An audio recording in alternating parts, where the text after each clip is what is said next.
রিমি ও তৃষা ছিল দুই ঘনিষ্ঠ বান্ধবী।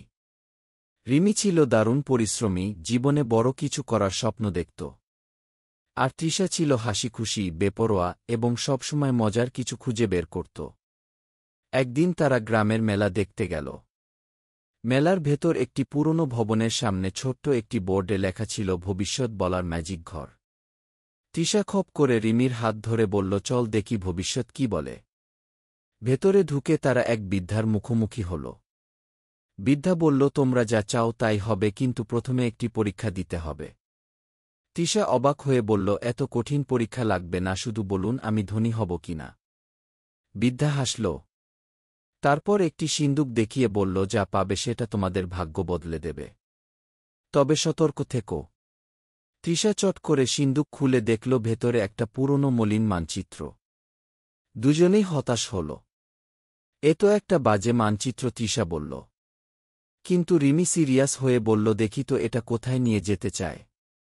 মানচিত্রে গ্রামের প্রাচীন এক পুকুরের দিকে ইঙ্গিত ছিল। তারা দুজনে রাতের বেলা পুকুরের পাশে পৌঁছায়। অন্ধকারে টর্চ জ্বালিয়ে খুঁজতে খুঁজতে একটা জায়গা পায়, যেখানে মাটি একটু নরম। খনন করতে গিয়ে তারা একটি পুরনো বাক্স পায়, যার ভেতরে ছিল কিছু স্বর্ণমুদ্রা আর একটি ছোট্ট চিঠি। চিঠিতে লেখা ছিল, এই সম্পদ তোমাদের জীবনে পরিবর্তন আনবে, তবে সত্যিকারের সম্পদ হল জ্ঞান ও সাহস। তৃষা তখনই সিদ্ধান্ত নিল সে এই ঘটনার গল্প দিয়ে একটা ব্লগ চালু করবে। আর রিমি বলল, এই স্বর্ণমুদ্রাগুলো দিয়ে আমি আমার স্বপ্নের ব্যবসা শুরু করব। তবে তাদের এই খবর ছড়িয়ে পড়তেই গ্রামের কিছু লোভী লোক তাদের পিছু নেয়। একদিন একদল লোক এসে তাদের স্বর্ণমুদ্রা কেড়ে নিতে চায়। তৃষা দারুণ এক কৌশল বের করে। সে সবার সামনে ঘোষণা দেয় যে সেই সিন্দুক থেকে পাওয়া একটি ম্যাজিক মুদ্রা নাকি যার কাছে থাকবে তার জীবনে দুর্ভাগ্য আসবে। এ কথা শুনে লোভী লোকেরা ভয় পেয়ে সরে যায়। পরের কয়েক বছরে তৃষা তার ব্লগের মাধ্যমে সারা দেশে জনপ্রিয় হয়ে ওঠে। তার প্রতিটি পোস্টে মানুষ হাসির সঙ্গে জীবন বদলের কিছু না কিছু বার্তা পেত। আর রিমি তার ব্যবসায় এমন সফলতা অর্জন করে যে পুরো গ্রামে তার সুনাম ছড়িয়ে পড়ে।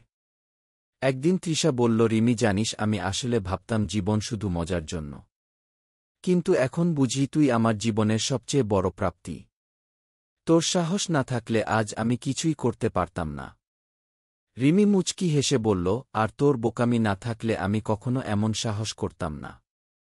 সেই মজার ঘটনাই তাদের জীবনের নতুন পথ খুলে দিয়েছিল আর তাদের বন্ধুত্বকেও আরও গভীর করেছিল।